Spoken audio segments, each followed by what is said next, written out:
ষড়যন্ত্র শুরু হয়েছে।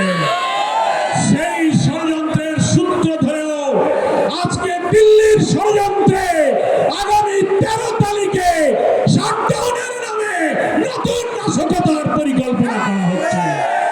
এই সুযোগ বন্ধ করে আমরা সরকারের কাছে আবেদন জানাতে চাই, যারা দাবি করছেন একদিনে গণভোটার জাতীয় নির্বাচন হবে, আমরা বাংলাদেশের সকল সংবিধান বিশেষজ্ঞ একমত, জুলাই জাতীয় সনদের যেসব সংস্কারগুলো একমত হয়েছে 48টি বিষয়ে সংবিধানের অনেক সংস্কার হয়েছে।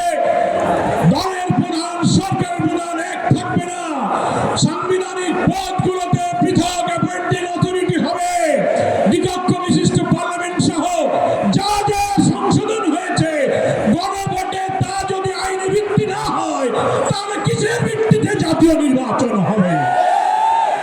এই সরকারকে হাইকোর্টের আর্টিকেল 106 এর মধ্য দিয়ে রেফারেন্স সহকারে সরকারের বৈধতার কথা অনেকে বলেছেন, কিন্তু বাংলাদেশের সংবিধান বিশেষজ্ঞরাও 106 সম্পর্কে আইনের বিতর্ক সৃষ্টি করেছেন। ফলে একমাত্র গণভোটের মধ্য দিয়ে জাতির আকাঙ্ক্ষা পূরণের যত সংস্কার হয়েছে তার আইনি ভিত্তি দেওয়া সম্ভব। তা না হলে জাতীয় নির্বাচনের বৈধতা এই সংস্কার কখনো পূরণ হবে না।